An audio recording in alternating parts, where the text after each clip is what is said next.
A determined young man named Ju Ingong sprinted toward his favorite game shop, proudly carrying the name everyone loved to tease him for, because he always believed he was meant to be a main character anyway. The shopkeeper handed him the brand new VR remake of the game Ju Ingong had mastered since childhood, Night Saga, a world of humans, demons, quests, and a story he knew better than his school textbooks. Back home, he unboxed the sleek cartridge, strapped on his VR gear, and prepared for what he called a light 8-hour session. But the instant the game started, a blinding blue light exploded and sucked him straight inside. A moment later, he opened his eyes in a bed, realizing he wasn't just playing anymore. He had been dropped directly into the world of his favorite game. As he examined his body and wondered which character he had become, a voice called from outside, asking if he was still asleep. The curtains were drawn open, and an orc entered, urging him to come out quickly because they were busy today.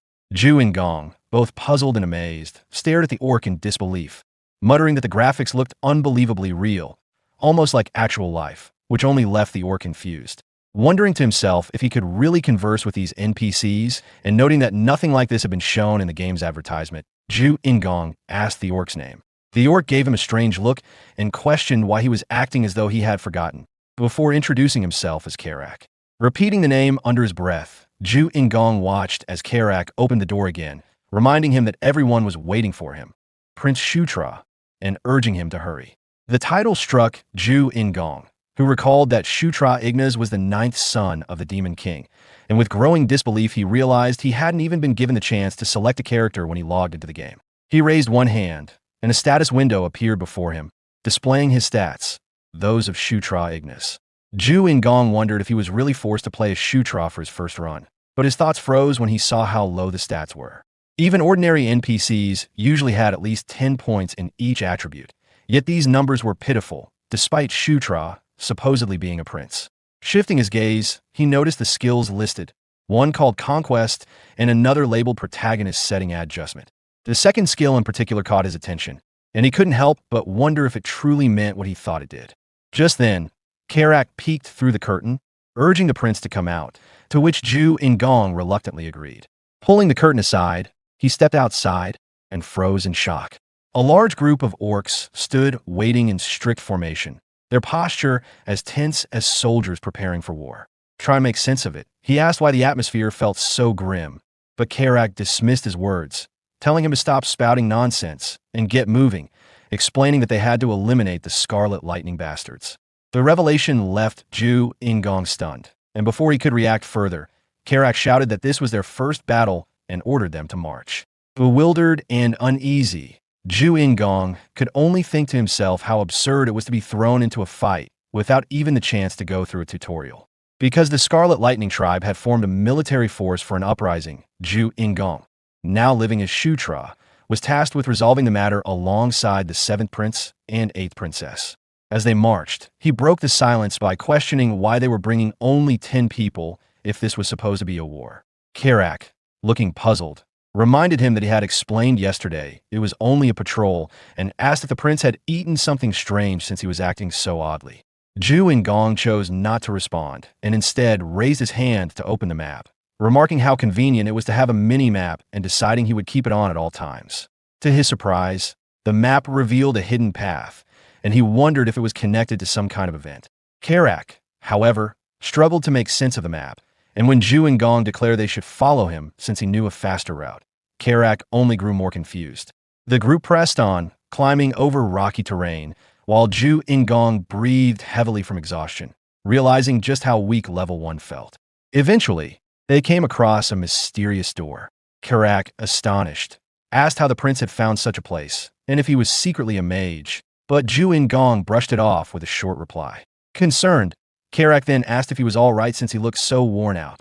Inwardly, Ju Ingong grumbled about his poor stamina, but he still ordered Karak to check if the door would open. At that moment, a bright yellow aura burst from his body, leaving him startled. A system notification appeared, informing him that he had leveled up simply from walking. Ju Ingong could hardly believe it. His stats had risen by 2, and he even received 2 extra points, which was absurdly generous. Looking ahead with renewed determination, he heard Karak urging him to hurry. Smiling faintly, Ju Ingong replied that he was coming, thinking to himself that while he had no idea what lay beyond the door, at least he wasn't facing it alone. And more importantly, the protagonist always had plot armor. The cave was deep and dark, its walls rough and damp. Karak muttered that dwarves must have been the ones to dig it, and Ju In-gong added that he thought there weren't supposed to be any left. Karak explained that there weren't anymore, but they had once existed, though he only knew from hearsay. Curious, Ju In-gong asked if the dwarves had left the demonic realm entirely, but Karak admitted he didn't know. Just then, the group stumbled upon a mountain of treasure. The orcs cheered, shouting that they had struck gold and that the foolish dwarves must have abandoned their weapons. They hurried to gather the loot, complaining about how heavy it was, while Ju In-gong carefully observed the pile. A system message appeared, informing him that his level, strength, and magic were insufficient to properly use the equipment. Disappointed, he still muttered that he would take them anyway, and began to wonder if there was a way to store things in his inventory. Reaching out to touch an item, he willed it into his possession, and to his amazement, it vanished and reappeared inside his inventory. Realizing how it worked, he grinned, thinking that all he had to do was touch and command to take. Opening his map, however, he noticed something strange. Alarmed, he shouted at the orcs to get back, leaving them confused at his sudden outburst. In the next instant, the wall cracked apart with a thunderous explosion that sent orcs flying across the chamber. Several lay dead or unconscious, while through the smoke, a red foot emerged. From the dust stepped crimson-skinned orcs, the Scarlet Lightning tribe, led by a towering figure who introduced himself as Kai-chan, their general. With a sneer, he declared that they had known the prince and his orcs would come here, and then roared for his men to kill them all. Battle erupted in a frenzy, steel and blood colliding, screams echoing through the cavern. Standing at the back, Ju In-gong watched in shock, torn between fear and calculation, wondering if he should at least steal some kills to gain experience points.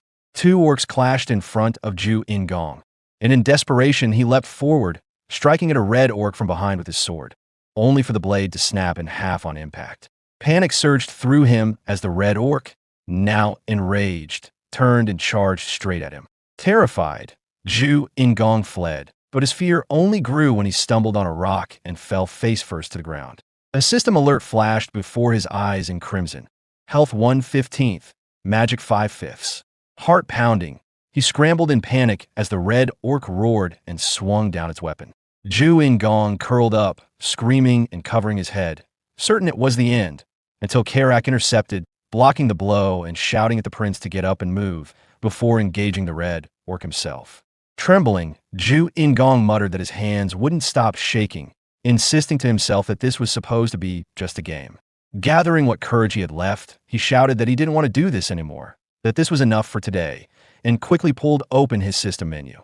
A prompt appeared, asking if he wanted to return to the menu, but when he searched frantically through his status window, his fear doubled. There was no option to log out. The realization struck him like ice. He might be trapped here. Around him, the orcs continued fighting fiercely as General Kai-chan began striding toward him with a wicked grin. Raising his staff, the general unleashed a burst of magic directly at Ju In-gong. Desperate, Ju In-gong screamed that he couldn't die here, but the spell struck him full force, blasting him backward into the cave wall with crushing speed. Agonizing pain racked his body as he slid down, vision fading, barely conscious. Through his blurring sight, he saw Kai-chan rushing at him, weapon raised high. The last thing he registered was the system flashing in cold finality. Health 0/15. Ju In-gong found himself standing in a vast emptiness, surrounded by nothing but silence. Bewildered, he asked aloud where he was, certain that he had just been taken down by the orcs. Panic crept in as he wondered if this meant he was truly dead. Suddenly, a bright yellow light appeared before him, and a voice echoed through the void, declaring that Ju In-gong was the fated existence of this world, meant to conquer, enslave, and rule. At that moment, a radiant goddess emerged from the light, her beauty leaving him speechless. Meanwhile, back on the battlefield, the clash between orcs raged on, steel and roars filling the cavern. Kai-chan advanced with a confident smile, remarking that he hadn't expected the enemy to come with such a small force, wondering aloud if they were ignorant or simply foolish. Raising his voice, he ordered his subordinates not to waste time and to slaughter every last one of them. Just then, his eyes caught something unusual. Ju Ingong was still alive, his body wreathed in a brilliant yellow aura. A system notification appeared before him. Telekinesis LV.1 acquired. Startled, Ju Ingong questioned when he had even learned such a skill, only to notice something new in his status window. An inscription that read Knight of Conquest. Kai-chan, now visibly irritated, bellowed at his soldiers, demanding to know why they were hesitating and shouting for them to kill the prince immediately. Karak, alarmed by what he saw, immediately shouted for his fellow orcs to protect the prince at all costs, ordering that no harm come to him as the red orcs roared in fury and charged straight toward Ju Ingong.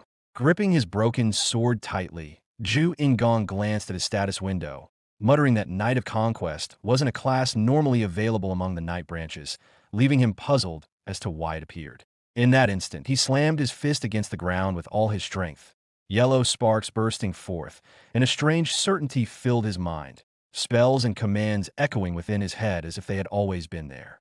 With conviction, he declared that the power of conquest was the power of a king, then raised his voice in a shout. Under the king's banner, at once, the green orcs aligned with him began to radiate a golden aura, their bodies brimming with newfound strength. A system message appeared. Conquest skill activated. Buff effects applied to allies within designated area. The orcs gasped at the sensation, shouting that they felt stronger, before charging at the red orcs with renewed vigor, vowing to sweep the enemy aside.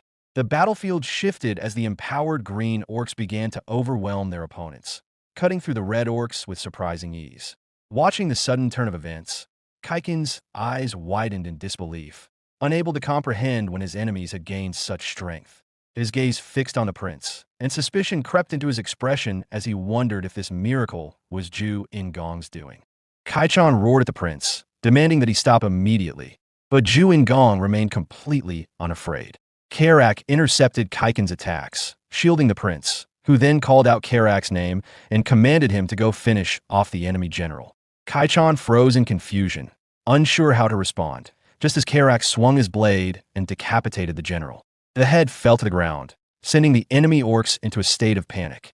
They began fleeing, and the green orcs, empowered by Ju Ingong's conquest skill, gave chase, shouting to each other not to let a single enemy escape. A system message appeared, noting that the general's merits had been granted to his king, and multiple status windows popped up, showing that Ju Ingong had leveled up. Shocked, he wondered why his experience was increasing so quickly. Karak, staring at the prince, glanced at his own hands in disbelief, trying to comprehend the source of this newfound strength, slowly piecing together the puzzle, and suspecting that the prince might be responsible. Moments later, the scene shifted to the camp, where Ju Ingong was alone in his own base. He frantically searched for the log out button, only to find it completely gone, and forced himself to remain calm despite the rising panic. Opening his status window, he contemplated the possibilities. First, that he might be trapped in a virtual reality game due to some bug in the real world, which could potentially be fixed with the next update. And second, an idea so insane it almost made him shiver, that this was no longer a game, but reality itself. Ju Ingong muttered to himself that, just like in novels and comics, he had entered the world of a game, a world that resembled fiction, complete with NPCs who could converse back and forth, and, most importantly, no mosaic censorship, as his gaze drifted to his midsection. Panic rose as he wondered if this was truly another world, and whether he would have to die here, but he reassured himself that at least he wasn't an orc or ogre, that he was a prince, and that he had been born with a golden spoon in his mouth. At that moment, Karak opened the curtain and asked if the prince had some time, leaving Ju Ingong puzzled as he called out Karak's name. It was midnight. Ju Ingong asked why Karak suddenly wanted a sparring match, and Karak explained that, as the future leader, it was important to gauge the prince's swordsmanship to prepare for what lay ahead. Skeptical, the prince asked if it was really necessary, and Karak tossed a sword to him, assuring that he would hold back as much as he could. Smiling wryly, Ju Ingong remarked that such words seemed inappropriate when speaking to a prince, then charged at Karak, adding that if he was going to fight, he should fight seriously. Karak braced for the impact, but when the prince swung his sword, no damage was done at all. Karak stood confused, staring at how weak the prince was, before deciding to end the sparring. With a powerful swing, he sent Ju Ingong flying backward, crashing to the ground. Concerned, Karak asked if the prince was all right, and Ju Ingong groaned that Karak shouldn't hit so hard without warning. Just then, a system message popped up. Basic swordsmanship LV.1 acquired. Zhu Ingong stared in disbelief, puzzled as to when he had actually acquired the skill. Zhu Ingong realized something. The situation mirrored the moment he had acquired telekinesis. He wondered if he gained skills by directly experiencing attacks with his body. Karak spoke up, suggesting they end the sparring match and go eat, but the prince countered, asking who had said it was over. Karak was confused by the remark, while Zhu Ingong, steady on his feet and brimming with confidence, declared that the match was just getting started. Charging at Karak, he struck, only for Karak to block the attack. Observing closely, Karak noted that the prince's movements had improved dramatically and wondered why he had been so weak at the beginning, questioning if his skills had suddenly advanced in such a short time. Launching an attack of his own, Karak saw the prince step back to steady himself, then tauntingly asked how that felt and if he wasn't doing well. Curious, the prince asked Karak his level, and Karak replied that he was level 21 the last time he checked. Repeating the number under his breath, Zhu Ingong opened his status window, saw that he was level 7, and confidently thought he would catch up soon. In this world, everyone had levels, but unlike Zhu Ingong, they could not see their stats immediately and had to rely on a level evaluation spell. In other words, being able to view and reinforce his stats with extra points was a huge advantage. With renewed determination, the prince leapt forward at Karak, and both delivered a strike simultaneously. Fighting intensely, Zhu Ingong thought to himself that he could grow stronger and much faster than anyone else. The two continued their duel as the scene shifted elsewhere. The game, The Demon Arc of Night Saga, follows the story of Zephyr and how he surpasses his siblings to become the Demon King. While it spans many episodes until the ending, the central focus remains Zephyr's rise to power, culminating in the year 517, when he kills all his siblings to achieve his goal. The keyword here, all, meant that Zhu Ingong, now inhabiting Shutra, would also be a target. Since the current year was 512, Zhu Ingong still had some time to prepare. He resolved that his priority must be preventing this fate, and the best way was to become stronger than Zephyr. At that moment, Karak appeared, asking the prince what he was doing there, explaining that he had been searching everywhere. Zhu Ingong asked if something had happened, and Karak reminded him about today's meeting, leaving the prince puzzled. Urging him to hurry, Karak said that everyone was waiting. Later, back at the base, Karak sat, looking confused, as two unusual figures appeared before him, a woman and a blonde man. The blonde introduced himself as Chris Moonlight, the seventh prince, and jokingly asked why Karak had suddenly become polite, telling him to be comfortable since they were siblings. The woman, the eighth princess Caitlin Moonlight, pointed out that this was their first meeting, but Chris ignored her and insisted they use first names. Zhu Ingong, now speaking as Shutra, agreed to Chris' request. Chris and Caitlin were the children of Elaine Moonlight, the fourth queen and ruler of the lycanthropes. And in the game, they had been just as much of a handful. However, a year before the day of the massacre, Chris and Caitlin were destined to die at the hands of Zephyr and the other children of the Demon King. The reason being the secret of Caitlin Moonlight's birth. She was a bastard daughter. At that moment, Caitlin spoke up, questioning Shutra about why he had fought the enemies without following the plan, reminding him that she had only told him to go on patrol. Panicking, Shutra protested that he hadn't known they would come from that direction. Caitlin then suggested taking a closer look at him, asking if he had been hurt anywhere, leaving Shutra even more confused. She cautioned him that he was the weakest among the siblings and should be careful, prompting Shutra to apologize. He wondered why they were concerned for him and when they had grown so close. Chris added that Shutra would be in for a real scolding if he did anything dangerous again, and Shutra obediently agreed. He couldn't help but wonder if the two were actually kind. Thinking strategically, Shutra noted that there were many aura users among the lycanthropes, perhaps due to their abundant life force, and realized that if he applied the same method he had used to acquire skills, he might be able to learn aura just as easily. Sparkling with excitement, he then asked for a favor. Chris, curious, asked what it was. Shutra boldly requested that the two hit him with aura, leaving them both shocked, exclaiming in unison, "What?" In the backdrop, the gloomy mountains loomed, where red orcs clashed with the green orcs. A massive red orc charged forward, mercilessly killing smaller red orcs, terrifying the others, and smashed the ground with such force that a violent explosion erupted. A massive red orc roared, ordering his troops to kill them all and promising a reward to whoever claimed the most kills. The green and red orcs clashed fiercely as the scene gradually faded. Meanwhile, Zhu Ingong, inhabiting Shutra's body, found himself standing in a void of nothingness. A beautiful goddess appeared before him. leaving him in awe and full of questions. Three unknown figures emerged beside her, and Zhu Ingong wondered who they were, realizing he did not recognize them. The goddess drew closer, a brilliant light enveloping them both, leaving Zhu Ingong confused as the scene abruptly faded back to him lying in his own bed. Surprised, he sat up, questioning whether it had all been a dream. Karak suddenly appeared, startling Zhu Ingong, who scolded him for the scare.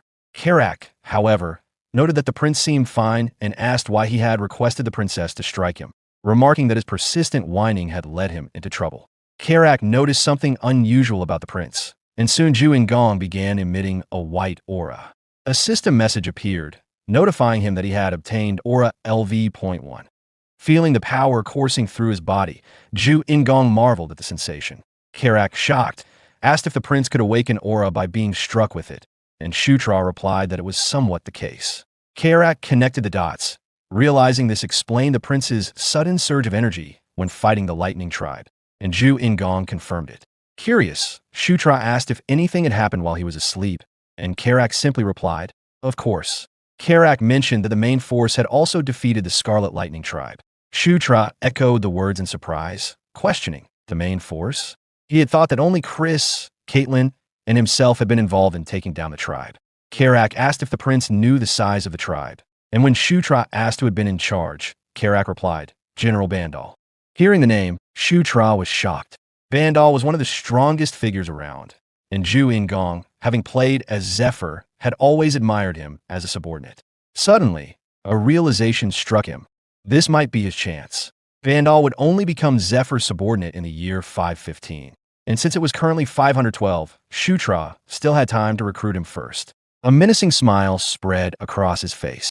Zhu Ingong thought to himself that he already knew everything about Bandal, the rewards he preferred, the food he liked, his talents, and most importantly, that winning a duel against him was the key to bringing him onto one side. Confident in this knowledge, Zhu Ingong concluded that he could secure Bandal as a subordinate before Zephyr.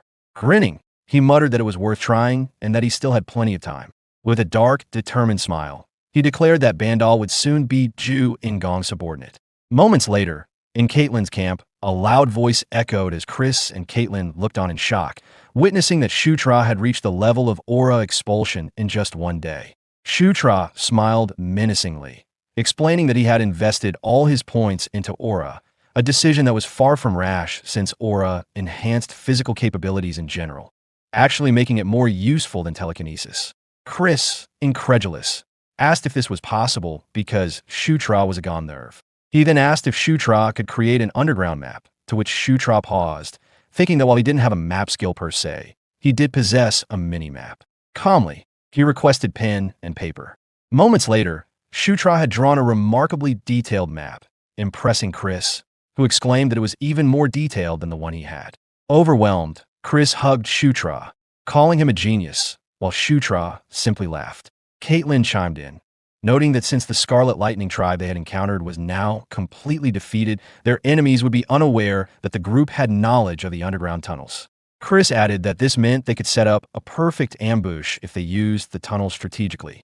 Then, with a serious expression, Chris mentioned that there was something else he needed Shutra to do, leaving Shutra curious about what it could be. In the next scene, the beautiful mountains stretched out before them as Shutra and the orcs made their way along the path. Karak spoke, asking if their mission was simply to patrol the area again, and Shutra replied that he had no choice, adding that he was currently the youngest of his siblings. Karak remarked that it was fortunate they had reinforcements, and Shutra credited Karak for all the hard work, making Karak smile in agreement. At that moment, they paused as Shutra noticed two figures ahead, Caitlin and another female figure. He called out to his sister, but Caitlin hushed him. Curious, Shutra asked about the robes, and Caitlin explained that she had been following him in secret to intervene only if things became dangerous, emphasizing that any accomplishments should be his own. Shutra thought to himself that Caitlin was being overly cautious, even calling her stupid in his mind, and awkwardly asked about his accomplishment.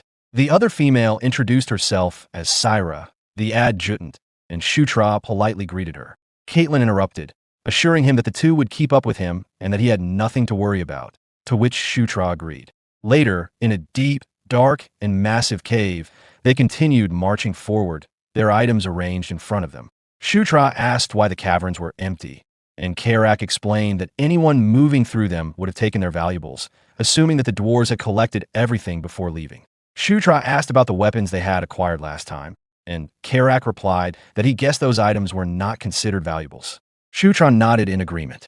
They continued marching when Karak suddenly warned the prince that something was approaching, and Shutra replied that he had heard it too. Checking his mini-map, Shutra spotted the enemy and opened his inventory, remembering that he had taken the flash spell item just in case something like this happened.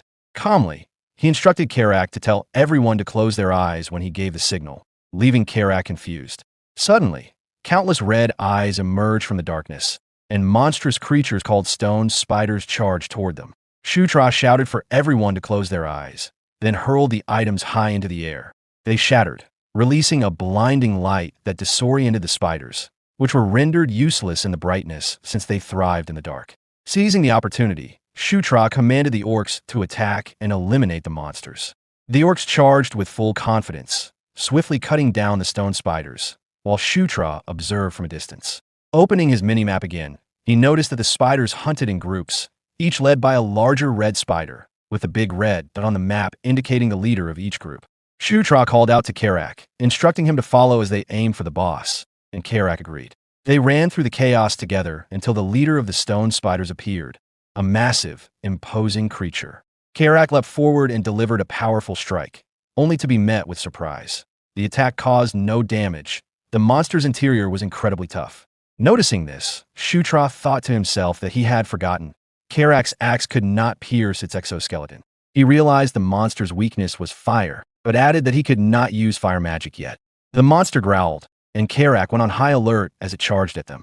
Shutra quickly shouted for Karak to use fire, but Karak asked where he was supposed to get it. At that moment, Caitlin appeared and told Shutra to raise his sword.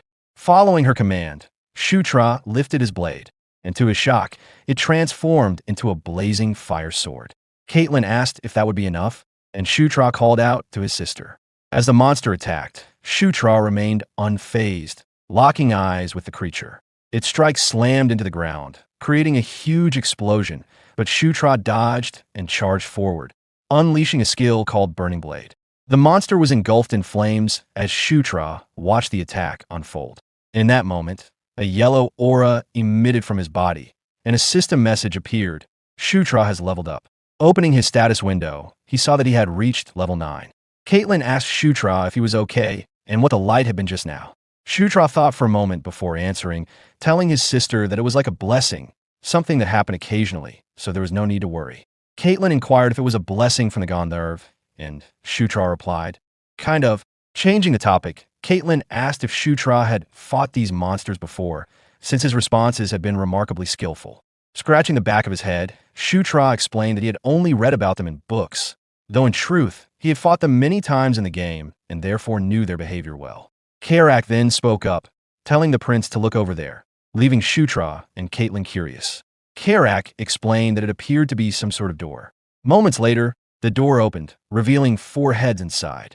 Shutra paused, realizing that it was a town portal. Karak asked if Shutra knew what it was, and Shutra admitted that he wasn't entirely sure but had a guess. Observing the patterns on the ground, he noticed that the design was in a dwarven style. Thinking back, Shutra recalled that when he played as Zephyr, he had never seen one, but as a hero, he had encountered them a few times. He considered that if mana were properly channeled into the pattern, it could activate. Stepping closer to the portal and facing the others, he told them he believed it might be a portal. Caitlin repeated in question, "A portal?" Cyrus spoke, noting that judging by the design, the prince seemed to be correct. Caitlin asked if they could determine where the portal was connected, and Cyrus replied that if they searched the nearby area, they should find some inscriptions. Karak then told the prince that there was something carved on the wall, and they headed over to inspect the engravings. Caitlin observed that it was clearly not written in common demon script, but resembled dwarven characters. Karak asked if Caitlin could read it, and she replied that she had no knowledge of dwarven script. She then asked Syra, who apologized, admitting she also did not know. At that moment, Shutra deciphered the writings, leaving Caitlin and Syra shocked.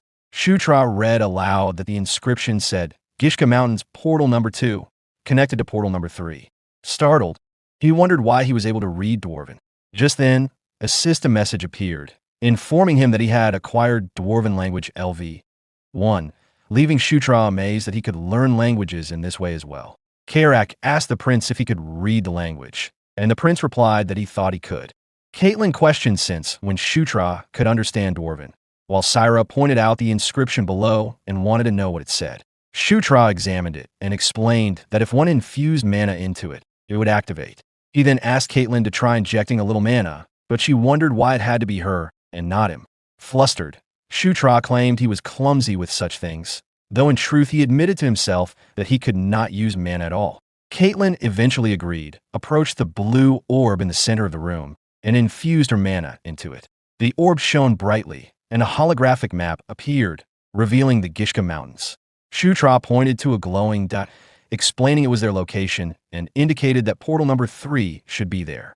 Karak asked if dwarven tunnels existed in that area as well, and Shutra answered that it was highly likely. Karak wondered if that was good, since the Scarlet Lightning tribe had stationed its main forces in front of those mountains, but Shutra reasoned that this made it an advantage, as they could strike from behind. He concluded that they would stop for the day and that he would discuss the matter carefully with his brother, and Karak agreed. Later, when they returned to base, Chris, full of energy, remarked that he never imagined a portal would be hidden in such a place, and praised Shutra as a blessing, though Shutra modestly insisted that he had simply been lucky. Chris told Shutra that if there was anything he wanted, he only had to say it, and as long as it was within his power, he would grant it.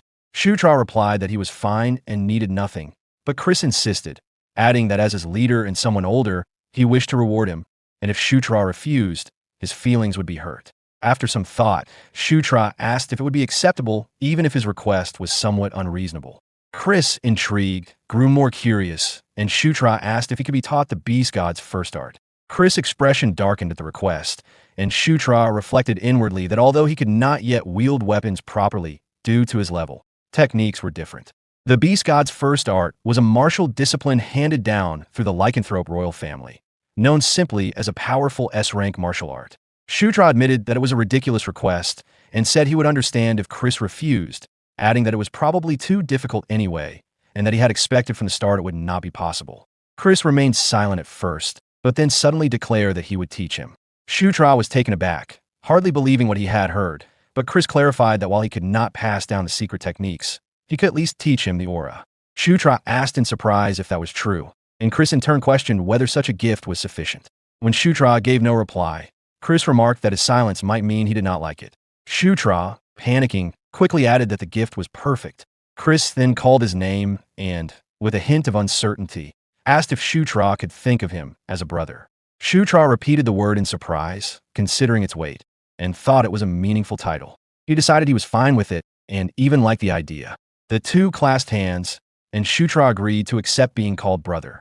Chris and Caitlin smiled warmly, and Shutra smiled as well, thinking that from now on, the three of them would work together.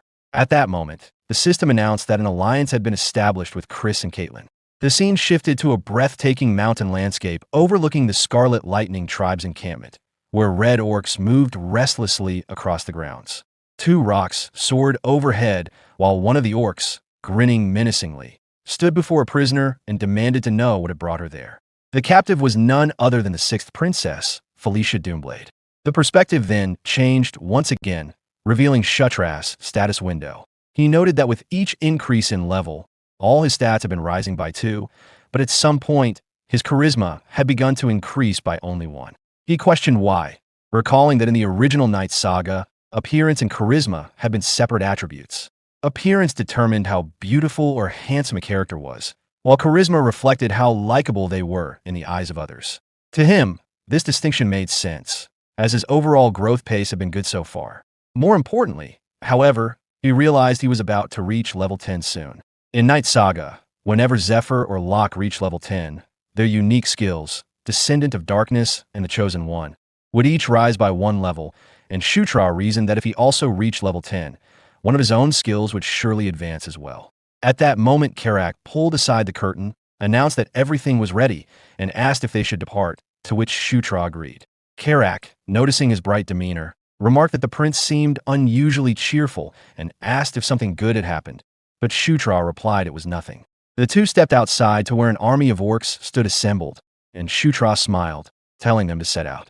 The scene shifted to the mountains where a deep cave lay hidden, and inside, orcs were locked in battle with strange monsters while a mysterious door loomed in the background.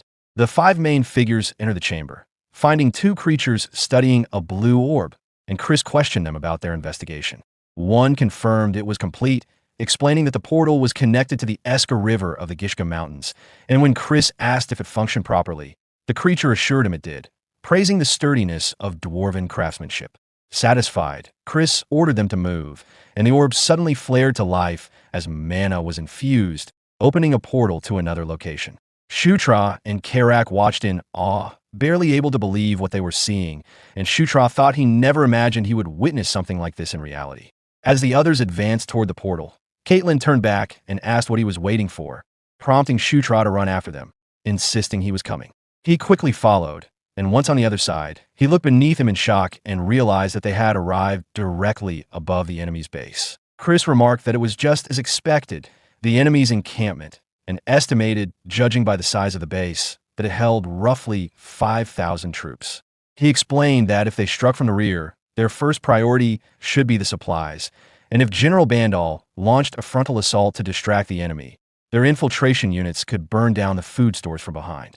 Syra then spoke up, noting that something seemed strange, as the camp did not appear to hold nearly enough soldiers.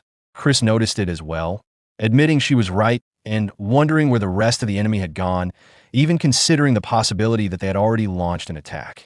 At that moment, Shutra caught sight of something in the distance, figures locked in combat, and wondered who they were. Chris instructed him to focus his aura into his eyes, and when Shutra did so, he saw an army of red orcs clashing against unknown soldiers. He reported that he could now see the battle, and Caitlin observed that one side was clearly the Lightning Tribe, though she could not identify the other. Chris added that the opposition could not be General Bandal's forces, since no battle had been scheduled for that day, and the scale of the fight was far too small. Shutra, straining to see, recognized the opposing force and realized they were Dark Elves. When he said so, Caitlin asked in disbelief if that was really the case, and Shutra confirmed it, explaining that Dark Elves had smaller builds and that these particular warriors were mounted on Dracos, which left Caitlin stunned. Chris observed that the Dark Elves were retreating and wondered if their commander had fallen, noting that their withdrawal was happening at incredible speed. Karak asked what was going on and whether the battle had already ended, while Shutra also questioned inwardly why the Dark Elves were even there in the first place. Moments later, back at the base, Chris, Caitlin, and Shutra were seen conversing with General Bandal. The general, having heard about their discovery of the Dwarven portal, praised them and remarked that it was just what he expected from Prince Chris' army, before asking how they knew a portal would be there. Chris clarified that he had not been the one to find it, and that credit belonged to the ninth prince, Shutra. Embarrassed, Shutra claimed it had only been luck, though inwardly he thought it was nice to see General Bandal again. Bandal acknowledged his words, but added that this time Shutra would finally receive a proper reward at the Demon King's castle. Chris then shifted the topic, mentioning the small skirmish they had witnessed in front of the Lightning Tribe's camp, and asked if Bandal knew anything about it. The general replied that it was most likely the Dark Elves, who appeared to have joined the conflict on their own accord. Chris questioned why the Dark Elves would want to fight the Lightning Tribe, and asked if they were reinforcements from the Demon King's castle. Bandal said it was difficult to say, but explained that, according to reports, the Dark Elves had originally planned only to scout before joining up, yet something had gone wrong. He then changed the subject, warning them that they had a far greater issue to deal with, prompting Chris to ask what it was. Bandal explained that the leader of the Dark Elves' independent unit had been captured by the Scarlet Lightning Tribe, prompting Chris to ask if that reckless skirmish had been because of it. Shutra suddenly interrupted, wanting to know who the commander of that unit was, and Bandal replied that it was someone Shutra knew well, none other than the sixth princess, Felicia Doomblade, their sister. The revelation left everyone stunned. Felicia Doomblade, daughter of Sylvia Doomblade, the third queen, was not only a princess of the Dark Elves but also the twin sister of the fifth prince, Sylvan Doomblade. In the game, both Felicia and Sylvan had belonged to the faction of the fourth princess, Anastasia Necrian, which was why Zhu Ingong's impression of her had always been that of an enemy. Shutra wondered why Felicia had appeared here at all, and speculated that she might be trying to interfere in order to claim merit. Chris questioned whether the Scarlet Lightning Tribe even realized that the Dark Elf they had captured was Felicia, but Bandal admitted that they had not yet been able to confirm it. Chris then asked what Bandal intended to do, and the general answered that if it was possible to rescue Felicia, they would, but when Chris asked about negotiation, Bandal replied that if the enemy made the first move, then they could talk, yet he had no intention of bowing first. Chris accepted this with a brief acknowledgement, and Bandal concluded by saying he would gather more information from his side and would contact them if anything happened, to which Chris responded with his understanding. After the discussion ended, Chris reflected on the situation and thought bitterly that their brilliant older sister had now become a prisoner. Caitlin immediately spoke up, insisting that if Felicia was still alive, they had to save her, but Chris replied that while it would be ideal, it would not be easy.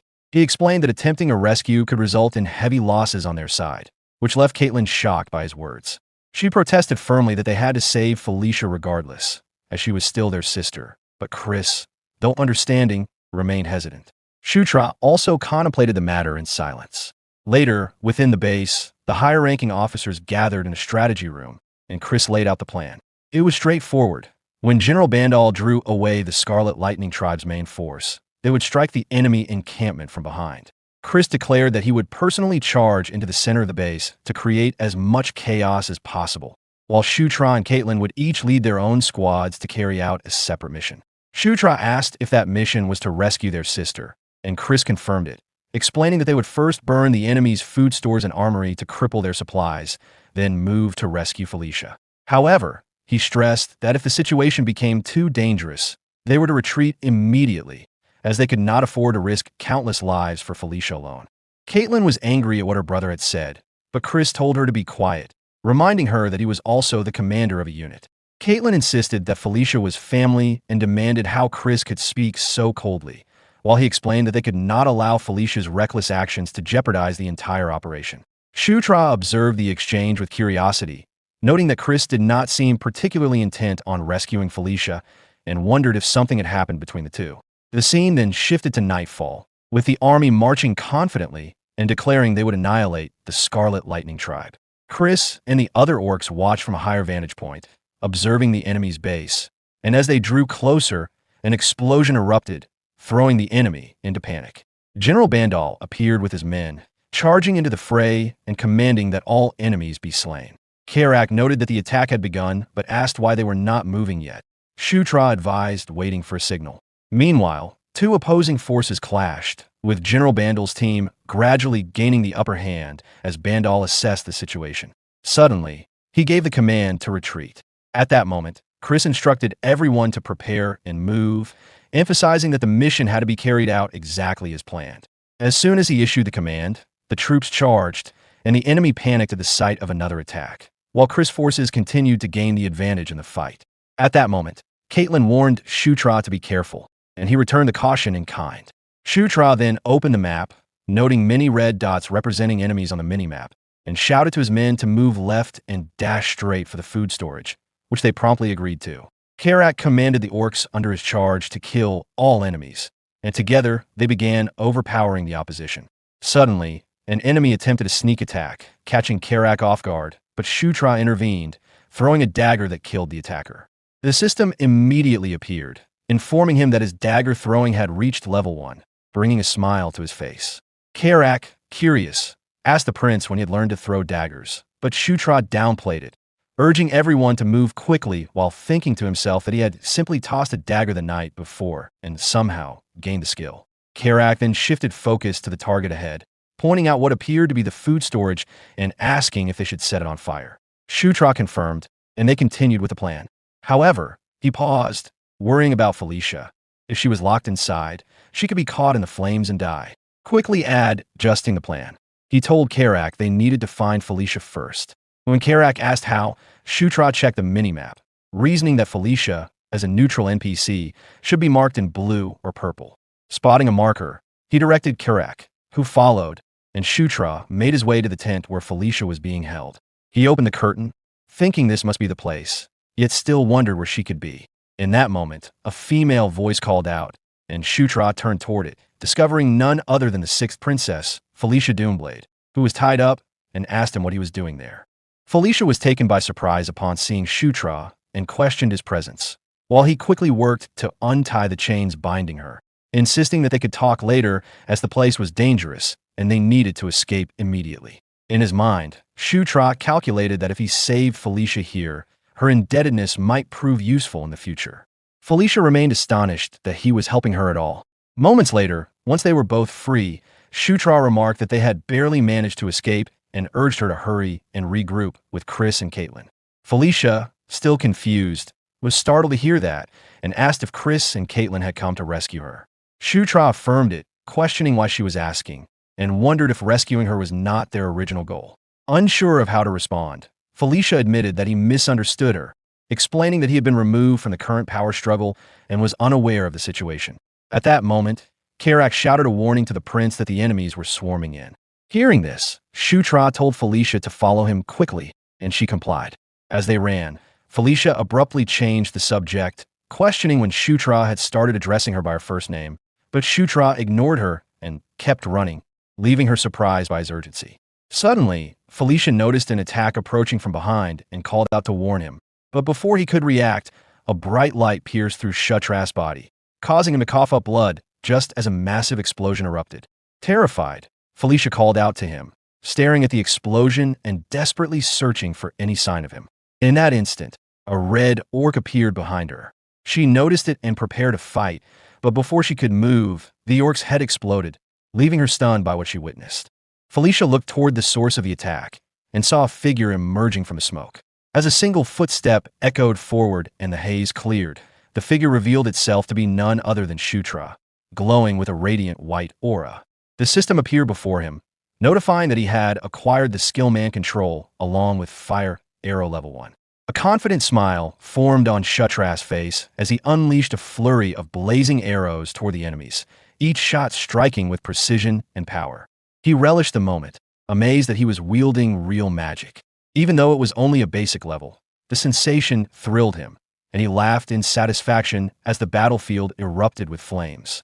Suddenly, an ice arrow shot toward him, narrowly missing and freezing the ground where it struck. Startled, Shutra turned to see an enemy orc aiming another arrow in his direction, only to realize that the arrow's true target was Felicia, who was rushing toward him, concerned for his safety. Acting instinctively, Shutra lunged forward and pushed her aside, preventing her from getting closer. Felicia was caught off guard by his sudden action. In that instant, several ice arrows hurtled toward Shutra. Rather than feeling fear, he was exhilarated, eager to let the attack strike him in hopes of gaining new abilities. The arrows struck, triggering a massive explosion that enveloped the area in thick smoke. When the haze finally cleared, Shutra was still standing, battered but alive, as the system appeared once more to announce that he had acquired Ice Arrow Level 1. He felt a deep sense of satisfaction, until a sudden wave of weakness washed over him. Confused by the sensation, he staggered, then collapsed to the ground as a single arrow was revealed to have pierced clean through his body. The system appeared in red, indicating that Shutra's health had dropped to 13 out of 95. Struggling to get up, he realized he could not withstand another hit like that. At that moment, Felicia's voice rang out, scolding him in frustration, though her flushed face betrayed a mix of anger and embarrassment. She questioned why he had saved her, calling him an idiot, and pointed out that among their siblings, he had always been the weakest, implying that he was hardly in a position to rescue anyone. Shutra, confused by her words, thought to himself that Felicia was completely misunderstanding the situation. When he glanced toward the enemy orc, he was surprised to see it already dead, unsure of what had happened. Meanwhile, Felicia demanded to know when Shutra had learned magic, while Shutra silently wondered when she had defeated the enemy mage. It dawned on him then that Felicia believed he had been trying to save her. Without warning, she reached for the arrow lodged in his body and yanked it out, causing him to scream in agony. Wasting no time, Felicia cast a healing spell, enveloping him in a bright green light. The wound began to close rapidly, and Shutra, impressed by the speed of his recovery, noted inwardly that it was just as expected from the genius mage Felicia Doomblade. The system appeared once more, announcing that he had acquired heal level 1. As his body mended, Felicia, still visibly worried, asked if he felt better and whether he could stand. Shutra acknowledged that he was fine now, largely thanks to her. However, before they could rest, both noticed a large figure rushing toward them. A wild ogre was charging in their direction, and as they watched it approach, Shutra recognized it as a blood ogre, a mutated and far more dangerous species of its kind. Felicia, startled, questioned whether they needed to get past it to escape, and Shutra confirmed that they did. Within moments, the two were running as the monstrous creature closed in behind them, and Shutra couldn't help but wonder how the two of them were supposed to fight something so powerful. The blood ogre slammed its massive fist into the ground, causing a powerful shockwave that exploded through the surrounding area. Shutra and Felicia narrowly avoided the impact, diving aside just in time. Shutra, bewildered, wondered how a creature of that size could move so quickly. Felicia called out to him, instructing him to distract the monster while she prepared a powerful spell. Still uncertain about how to do that, Shutra hesitated, but another explosion shook the ground, forcing him to act. Realizing there was no time to waste, he resolved to draw the monster's attention and urged Felicia to ready her magic. Felicia, however, seemed momentarily confused by his use of the word aggro. Shutra then called for Karak, asking where he was, and upon receiving a response that he was nearby, instructed him to get ready and follow the same strategy they had used before. Karak acknowledged the plan. Shutra quickly opened his inventory, debating whether he could now wield the dwarf dagger. Summoning it into his hand, he drove the blade into the ground, causing a radiant light to burst forth as he invoked the command. The beam of light surged toward Karak, engulfing him in its glow and filling him with newfound strength. Empowered, Karak charged headlong toward the blood ogre, and the two clashed violently, their blows echoing across the battlefield. With a sudden burst of force, Karak managed to land a solid hit, enraging the creature. The blood ogre bellowed furiously and prepared to strike back, but Felicia seized the opportunity, moving swiftly behind it.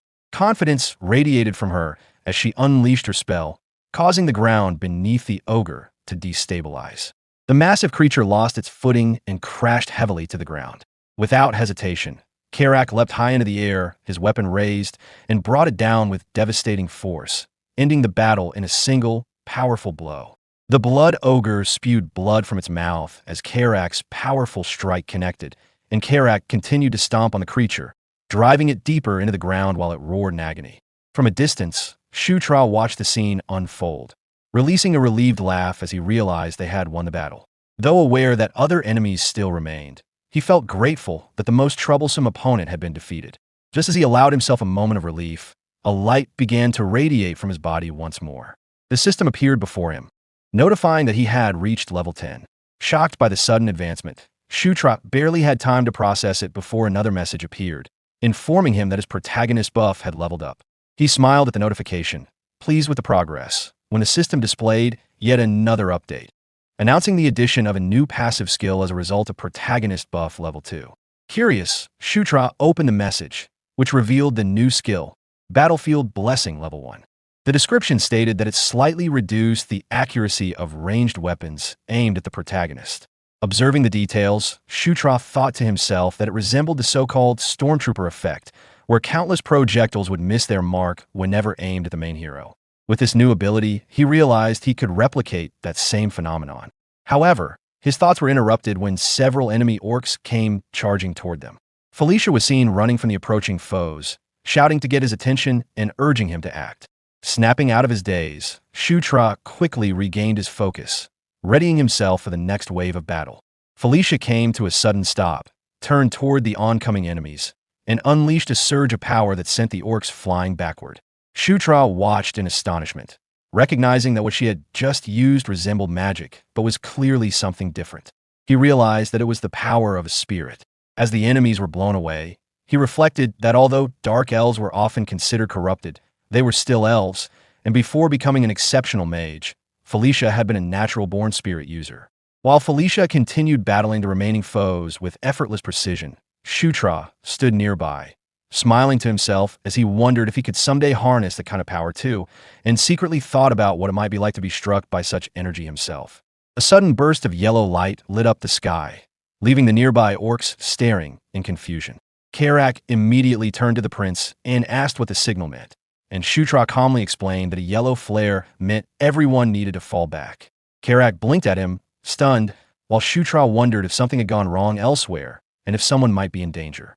When Karak asked for his next command, Shutra ordered him to gather the troops and retreat, adding that he himself was heading toward Caitlin. Karak panicked and insisted on following him, but Shutra shook his head and said there was a reason for the retreat, so Karak needed to obey and lead the others to safety. At that moment, Felicia stepped in and volunteered to accompany Shutra, saying she wasn't the type to leave a favor unpaid and she still had unfinished business with those filthy enemies. Karak, realizing he couldn't change their minds, sighed and told them both to be careful, promising to wait for them above. Shutra and Felicia accepted and set off.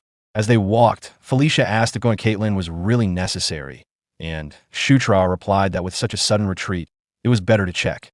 Felicia then wondered aloud if Caitlin could possibly lose to opponents like these, and Shutra said that if she didn't, that would be perfect. They could all head back together.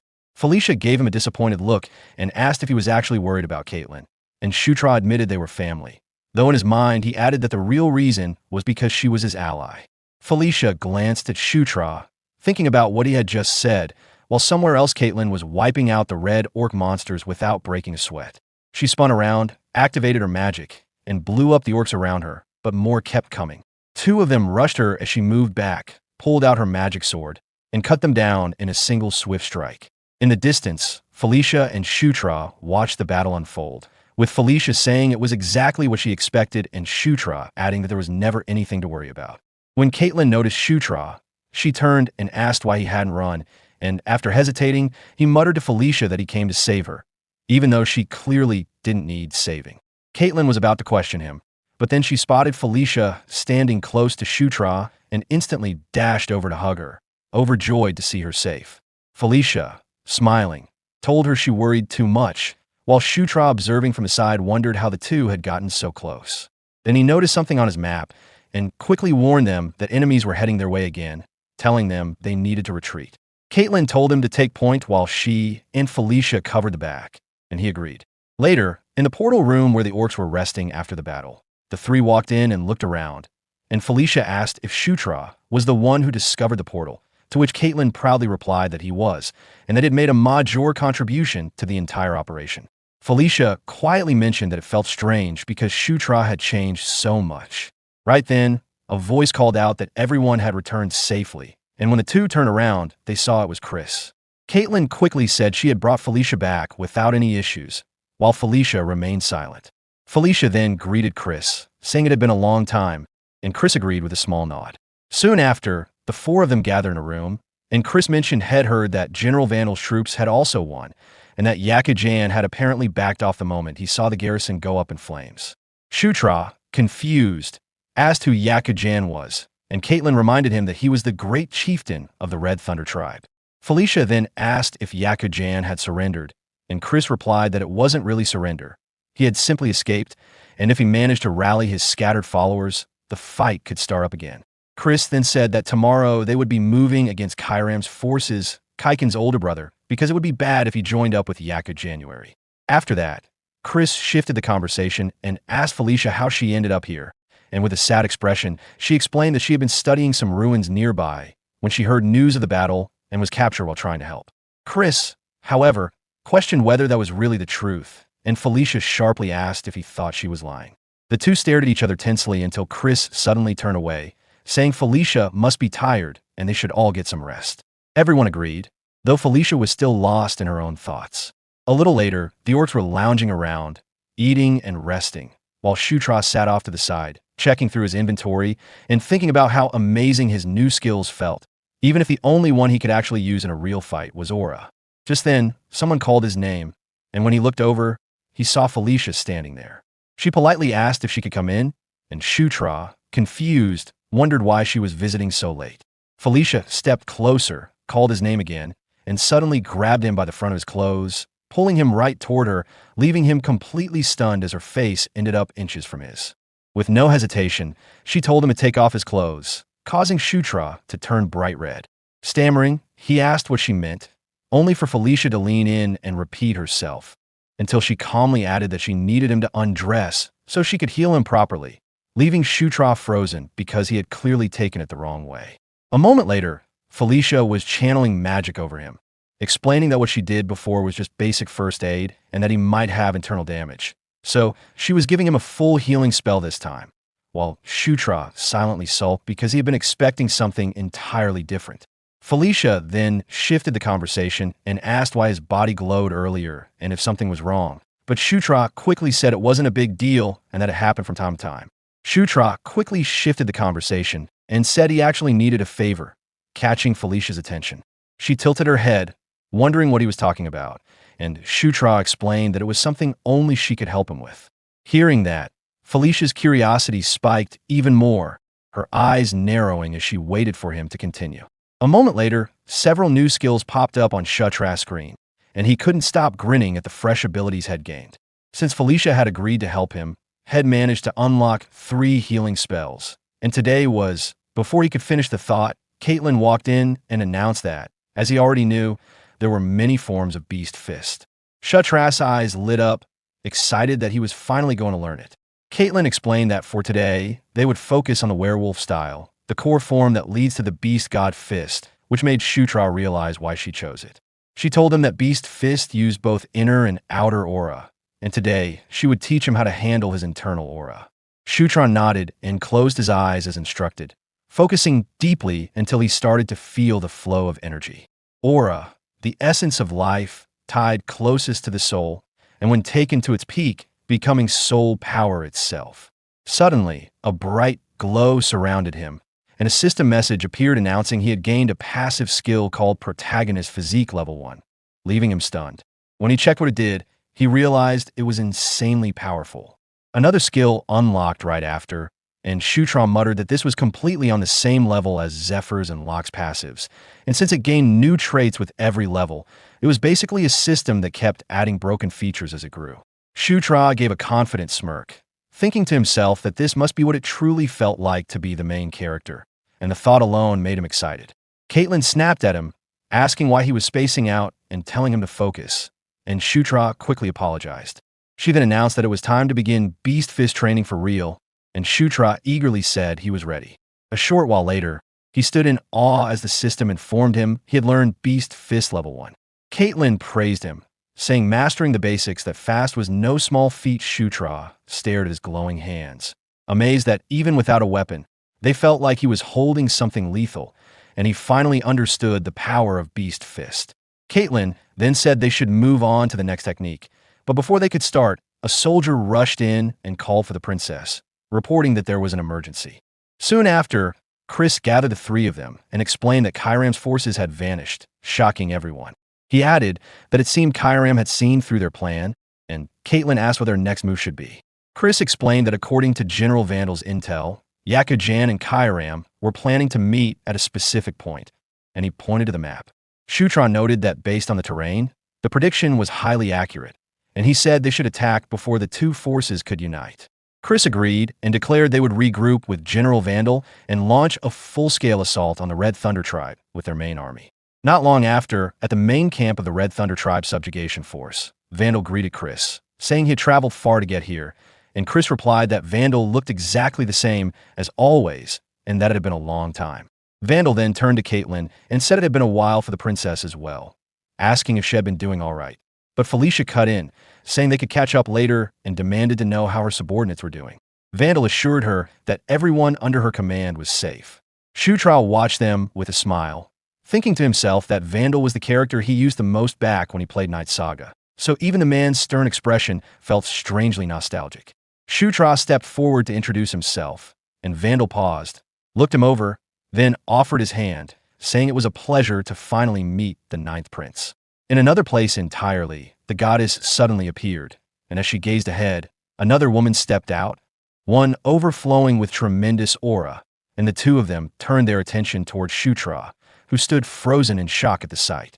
A mysterious message flashed before him, reading conquest and war, leaving Shutra stunned and confused, but in the next instant he jolted awake in his bed, breathing hard and wondering if the whole thing had just been a bizarre dream.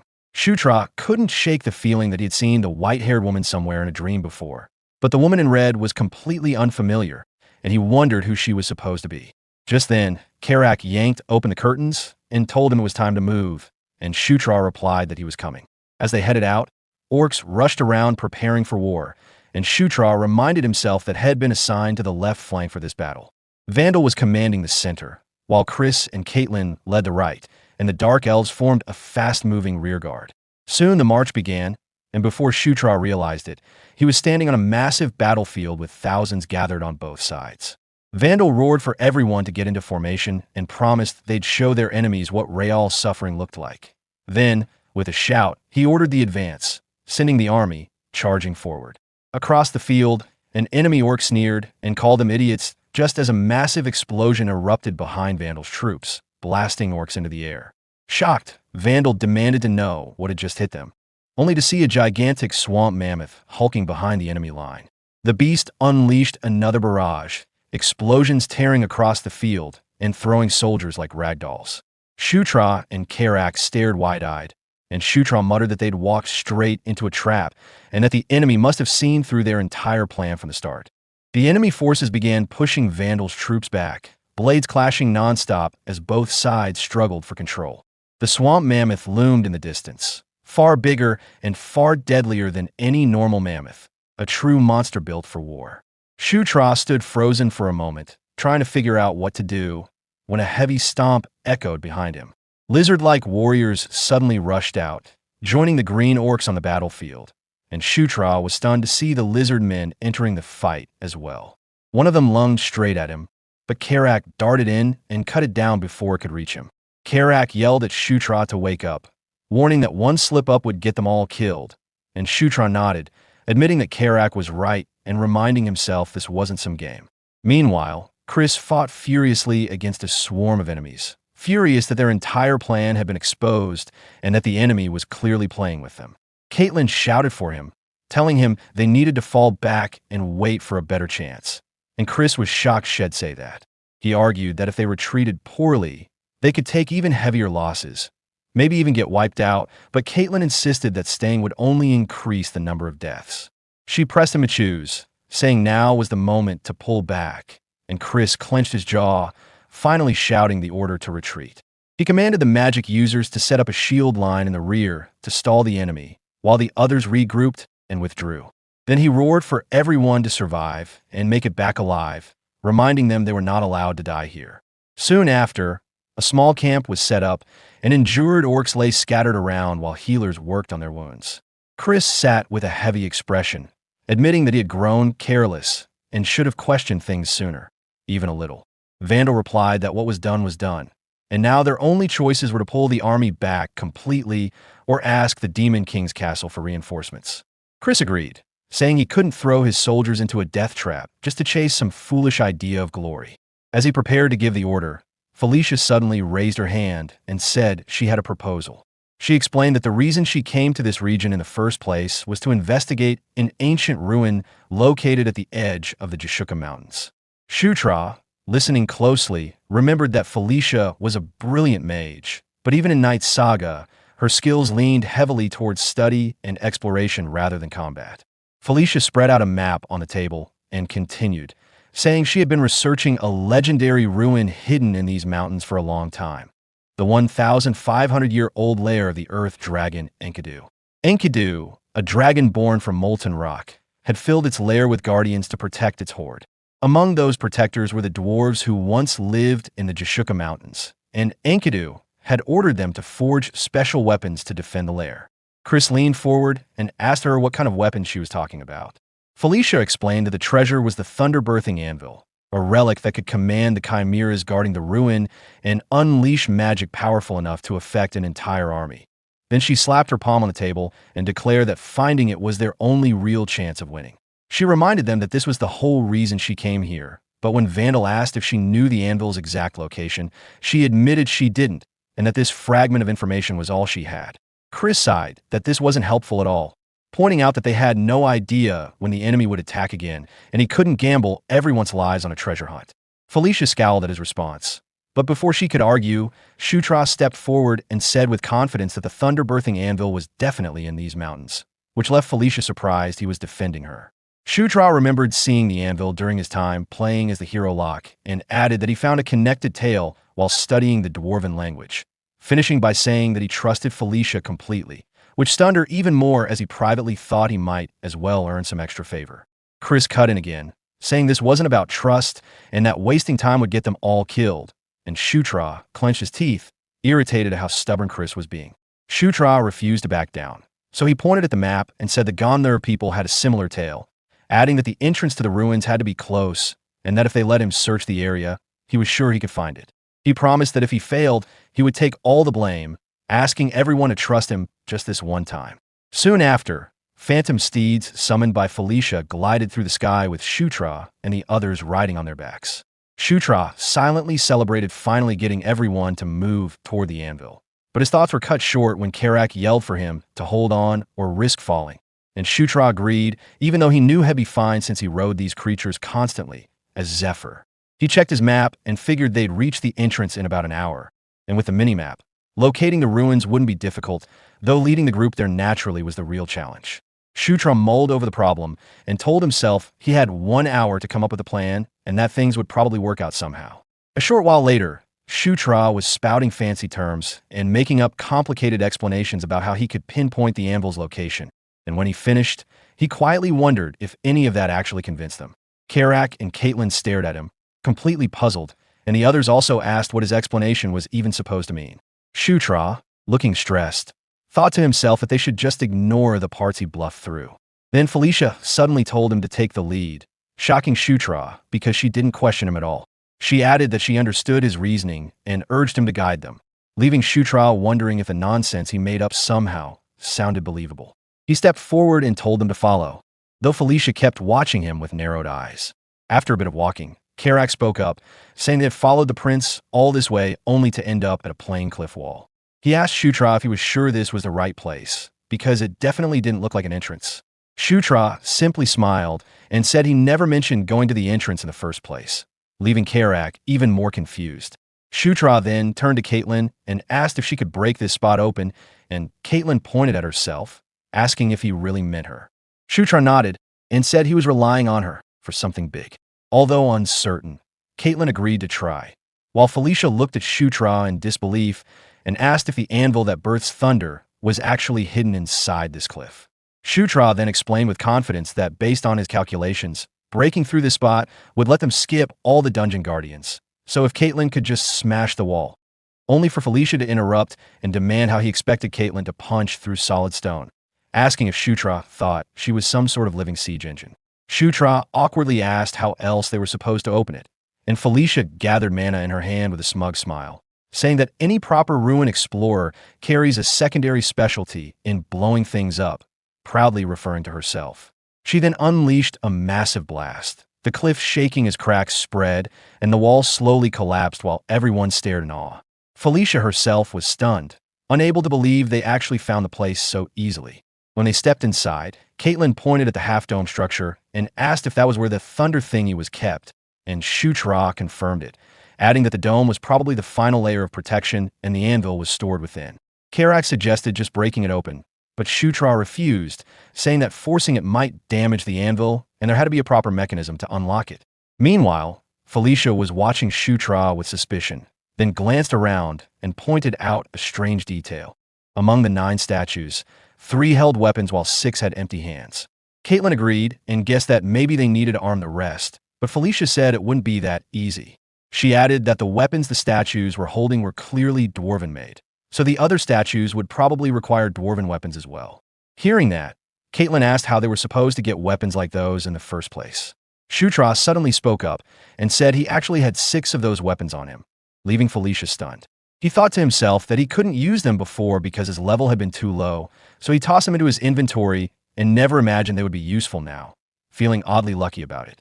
Shutra then casually added that he had also brought the weapons he picked up during their last tunnel mission as spares, and Karak demanded to know since when and how on earth the prince was carrying 6 heavy weapons in a tiny bag. Shutra groaned inwardly, annoyed that Karak's instincts were always sharp at the wrong time. So he laughed awkwardly and told everyone to stop asking questions and just grab the weapons before they wasted any more time. A short while later, once all 6 statues were armed, their eyes lit up, glowing bright blue as the ground trembled and the half-dome began to open. Everyone stared in shock, and as they looked down into the chamber, Shutra felt his breath catch. The legendary anvil that gives birth to thunder was right there before them. Felicia quickly raised her voice and told everyone to hold on because, according to the records, there was still one last step required to fully activate it, leaving Shutra confused. Felicia then explained that Shutra and Karak needed to stay exactly where they were, while the others had to move to the 3 o'clock, 6 o'clock, in 9 o'clock positions on the circular platform. From this point on, they were to pour mana into the disc, starting with Felicia and moving clockwise, each person increasing the amount bit by bit. Once everyone took their positions, Felicia activated her magic and told them all to stay sharp because they were about to begin. One by one, everyone channeled their power toward the anvil, and Felicia called out to Shutra, telling him to push harder and keep his mana steady, warning him not to lose focus. Shutra struggled but managed to hold his ground, and just when it seemed like they were in sync, a massive blast erupted and the world around him vanished. Shutra suddenly found himself in a completely different place, staring in confusion as an enormous army gathered before him, and he wondered what he was looking at. A deep voice echoed through the air, commanding its followers to listen, and when Shutra turned his gaze upward, he froze in shock as a gigantic black dragon hovered high above. With a thunderous roar, the dragon ordered the assembled forces to guard the sacred nest of the great Enkidu and become the barrier between the demon realm and the human realm. But the moment those words rang out, Shutra jolted awake, gasping for air as he lay on the floor. Seeing the dragon in his mind again, he realized with certainty that the creature had to be the black dragon, none other than the earth dragon, Enkidu. Felicia suddenly broke the silence and questioned Shutra about whether he had witnessed the same strange sight, explaining that she had seen an enormous black dragon whose body flowed with blazing lava, and Karak quickly responded that he had seen it as well, wondering aloud if the vision had been shared among them. And Felicia agreed that it appeared they had all experienced the same thing. Though uncertain of its meaning, Felicia shifted her attention toward the anvil and stated that whatever the vision represented, the answers would surely come from that object. She studied the anvil carefully before slowly reaching out to place her hand upon it. But the instant her fingers neared its surface, a fierce violet energy erupted outward, catching everyone off guard, and Felicia was immediately forced to brace herself as she struggled against the overwhelming surge of power radiating from it. Alarmed, Shutra rushed toward her, yet before he could stop himself, he grabbed her shoulder despite her attempt to warn him away, and at that exact moment the aura intensified dramatically, exploding outward in a violent wave that swallowed both of them whole. Caitlin cried out in panic, and Karak also reacted in shock, but neither of them could interfere as the force before them was far beyond their reach. Shutra's anguished cries echoed as the strange energy consumed him, and amid the chaos a mysterious presence declared that he must seize control of the earth dragon Enkidu's mana, explaining that this trial had been imposed upon those who lacked permission, and that true conquest meant absolute domination, words that left Shutra bewildered even as he endured the torment. The purple mana continued to coil around the pair, while Caitlin and Karak remained frozen in fear, silently praying for their survival. And then, without warning, the raging aura vanished as suddenly as it had appeared, revealing Shutra collapsed on one knee, and as the scene came into focus, a dark violet hammer-shaped weapon was visible in his grasp. Shutra remained completely quiet, barely moving, while Caitlin's anxious voice echoed faintly from somewhere behind him as she kept trying to reach him. Not long after, far away from there, a red orc stood on elevated ground overlooking the green orc's hideout, and a cruel grin spread across his face as he mocked them for believing their shelter would keep them safe from discovery. The red orc then turned to the one above him in rank, asking whether they should begin the assault at once, and urging him to command the attack. And the scene then revealed their leader, Yakuzan, the chieftain of the Scarlet Lightning tribe. Yakuzan calmly scanned the warriors gathered beneath him before ordering them to ready themselves, declaring that it was time to wipe out the remaining survivors, and behind him the entire army stirred with deadly intent, fully prepared for battle. Back at the Green Orcs camp, the workers continued their tasks unaware of the danger, until a sudden flash lit up the sky overhead, causing them to glance upward in confusion, only to see flaming stones hurtling down toward them like a rain of fire, and in the next instant massive blasts tore through the area, reducing structures to rubble and crushing any orc caught within the impact zone. The devastation did not end there, as enemy forces soon emerged from the rear, charging forward at top speed with no sign of slowing down, clearly determined to crush everything in their path. Chris stared in disbelief as he realized their enemies had already tracked them down, and fear crept across his face as he understood that with both Caitlin and Felicia absent, they stood little chance of survival and would be completely overwhelmed if things continued this way. From his elevated perch, Yakuzan observed the chaos below with a wide grin, amused as he belittled his foes for charging in recklessly without understanding their standing, convinced that the destruction unfolding before them was the punishment they deserved. With cold confidence, he ordered the warriors beside him to wipe out every last survivor and leave no one breathing.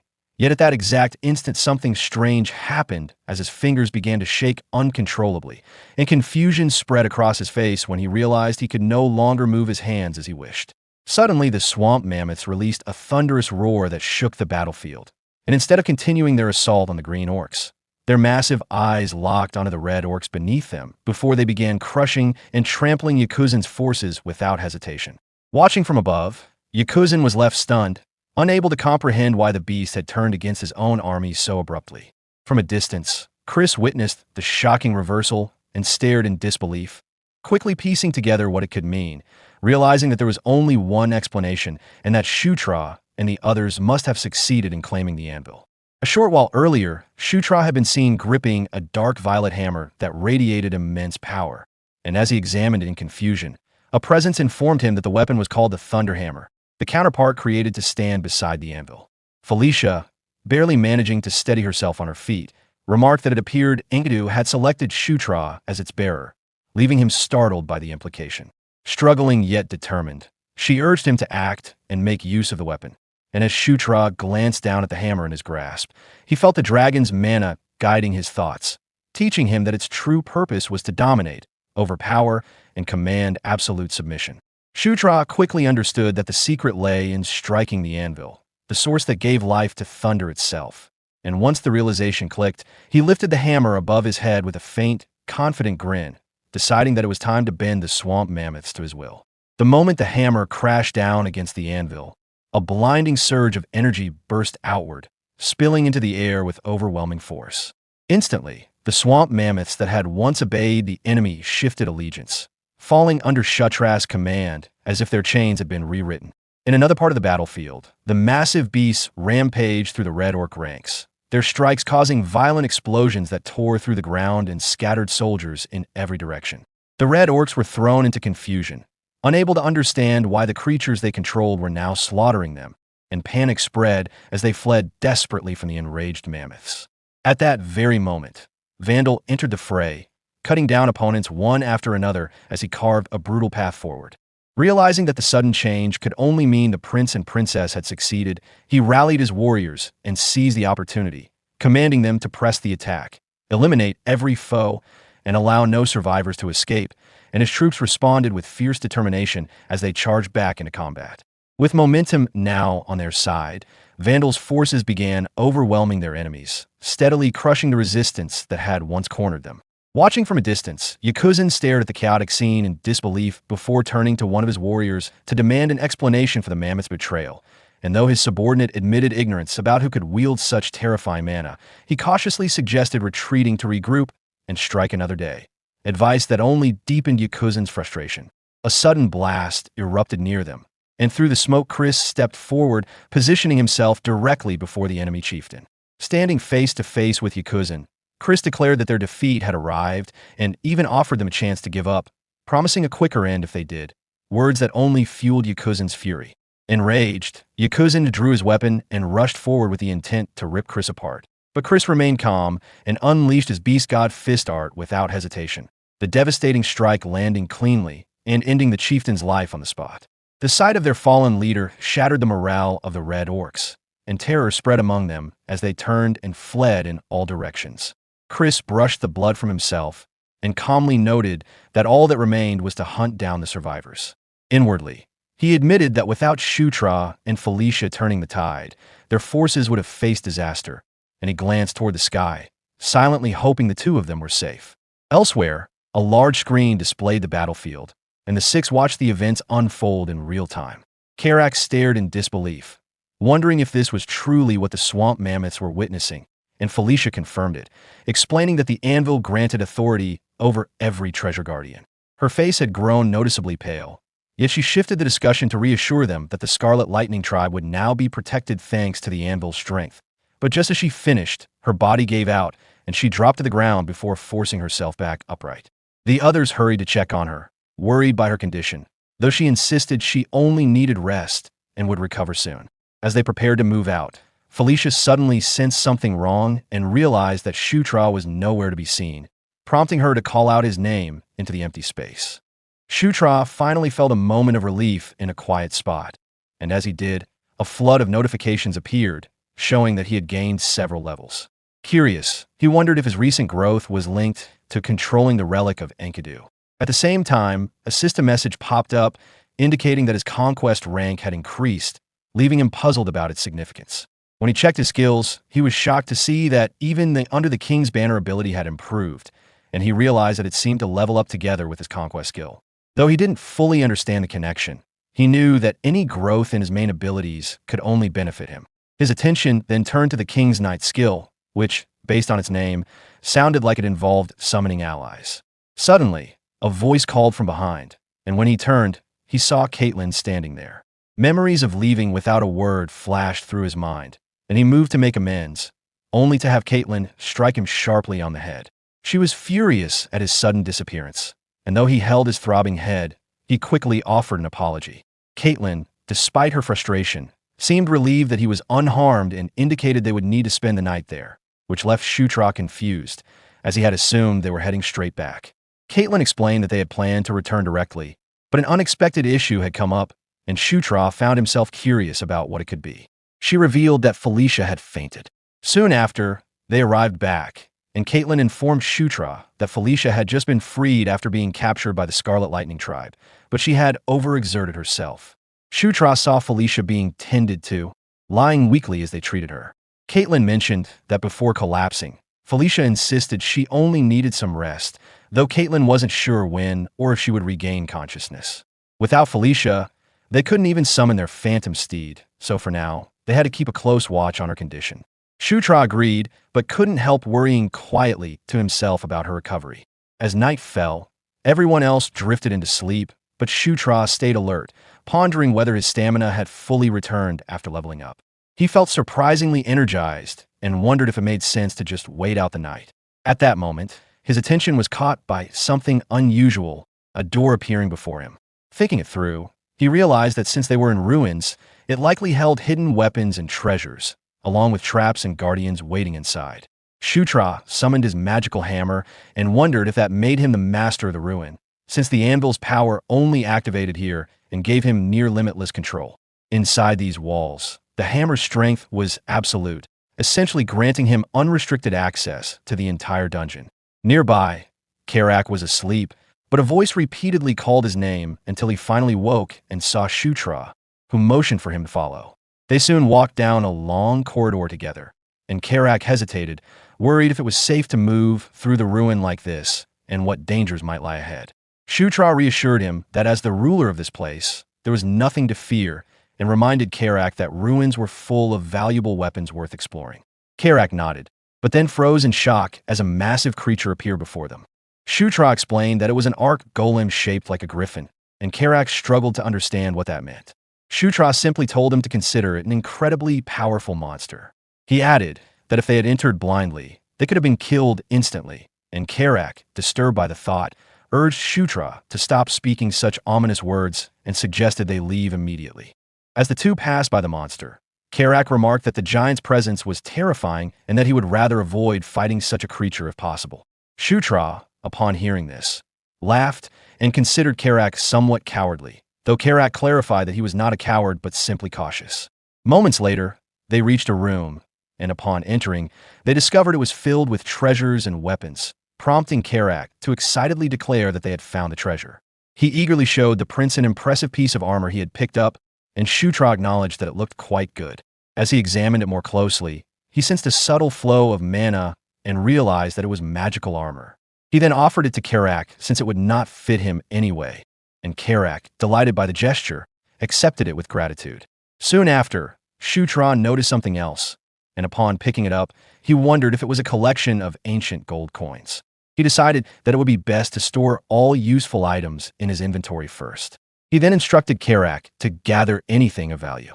In that same moment, his attention was drawn to another object, and as he opened and inspected it, he discovered that an unknown door had appeared. This led him to suspect that it might be a hidden space. His eyes gleamed with excitement as he became certain that something significant lay within. Without wasting any time, he stepped inside, and as he surveyed the surroundings, he noted that beyond the passage, a vast chamber had revealed itself. In that moment, a voice called out to Shutra, and a mysterious glowing item could be seen in the middle of the chamber, causing Shutra to realize that he recognized this mana, and even though it was his first time seeing it, the name resurfaced within his mind, leading him to identify it as Enkidu, and also as Enkidu's gauntlet known as Earthquaker. Shutra fixed his gaze upon the gauntlet, and in that moment, he heard words addressing a valiant knight of conquest, which left him visibly surprised. Drawn toward it, Shutra stepped closer as the gauntlet seemed to call out to him. And as he reached out his hand to grasp it, the system suddenly appeared and informed him that his level, mana, mental strength, and physical strength were all insufficient. This revelation surprised Shutra, as he realized he was not yet capable of wielding it. But in that same moment, the gauntlet granted him permission. The system then updated, informing him that Earthquaker had acknowledged him as its master, which further deepened his surprise.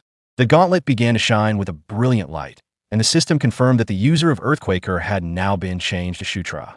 Extending his hand once more, Shutra allowed the gauntlet to settle onto him, and as a bright light engulfed the area, he struggled to withstand the immense power flowing through it. However, after a few moments, he opened his eyes, and in that instant, he realized with astonishment that the gauntlet had truly accepted him as its master. In that moment, the system informed Shutra that his strength, mana, and endurance had each increased by 10. Shutra, upon seeing this, was surprised that his stats had risen so significantly just from equipping the gauntlet, and he quickly realized that once his level properly increased, he would become even stronger. He considered the item to be incredible and far better than he had initially expected. At that moment, Karak appeared and called out to the prince, asking what had just happened, and Shutra, caught off guard, questioned when Karak had arrived, only for Karak to explain that he had witnessed everything and had seen Shutra make the gauntlet appear seemingly out of nowhere.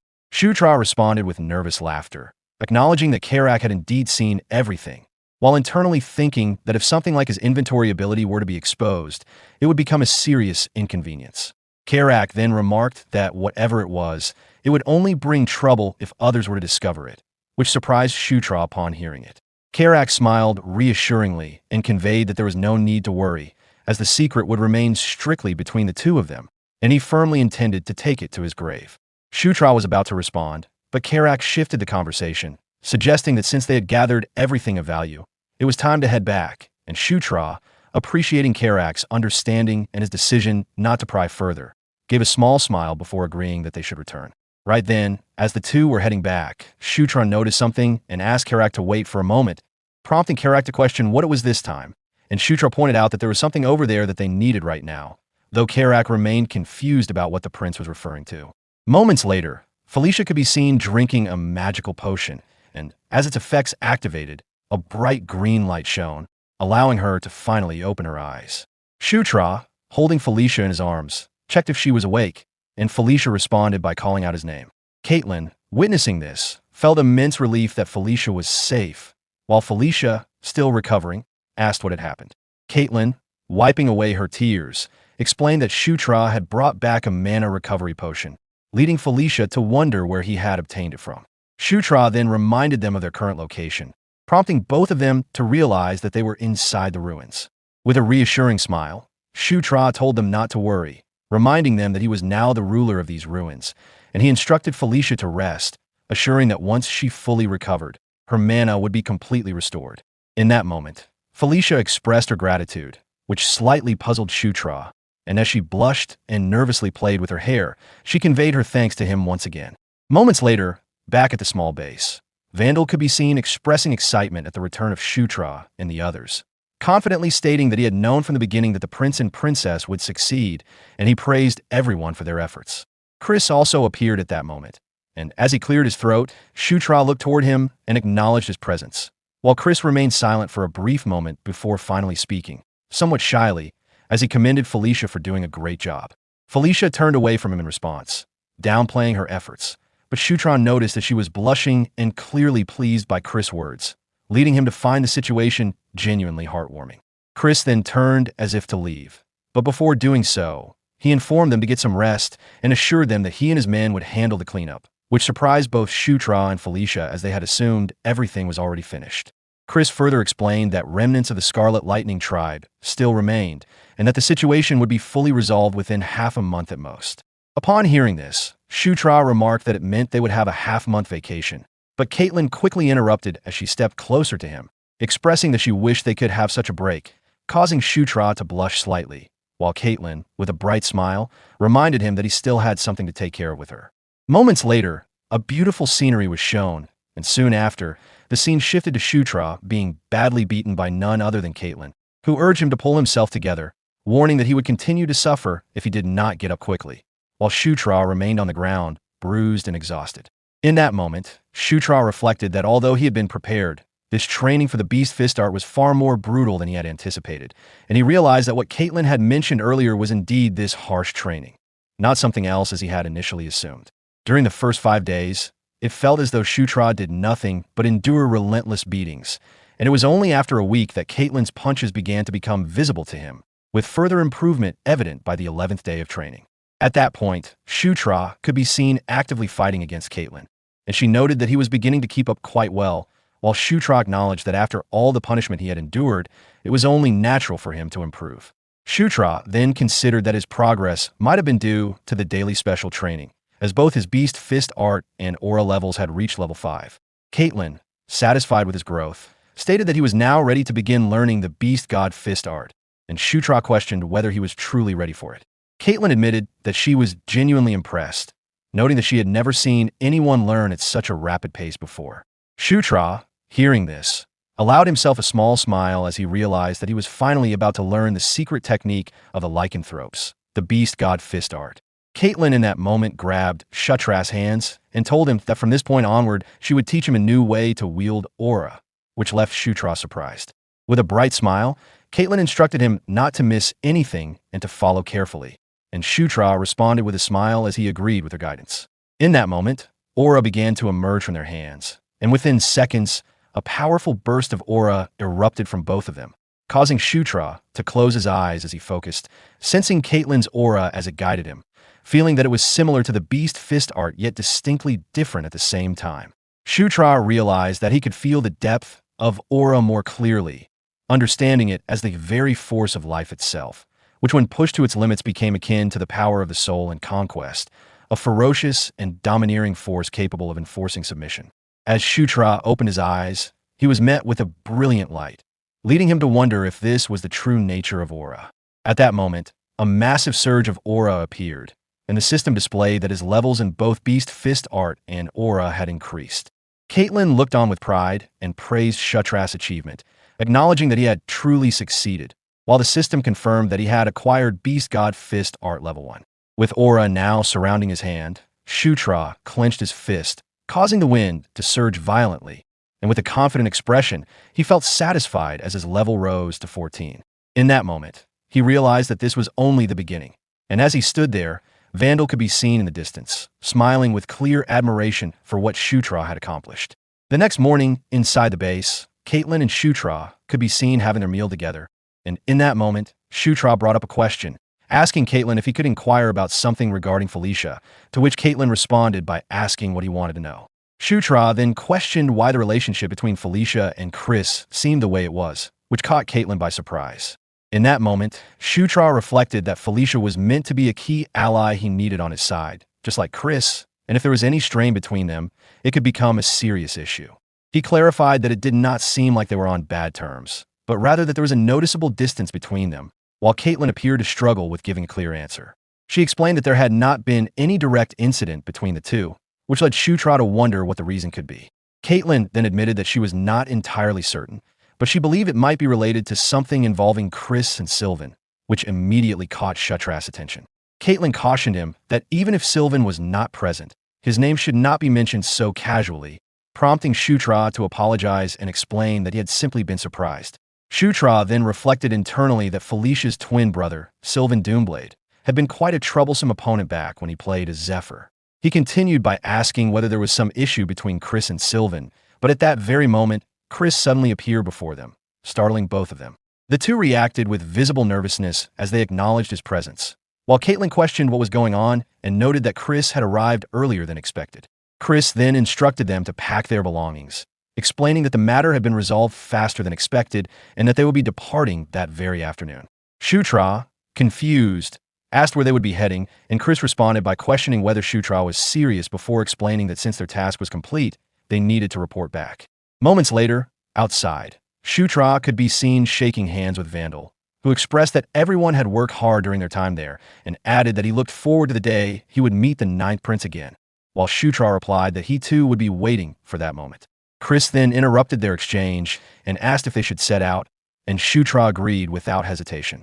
With a faint smile, Chris remarked that it was time for them to return to the Demon King's castle. Meanwhile, at the Demon King's castle, a large and imposing man sat upon the throne, radiating power and an overwhelming aura. As night fell, Shutra and the others were seen riding Phantom Seed as they began their journey back.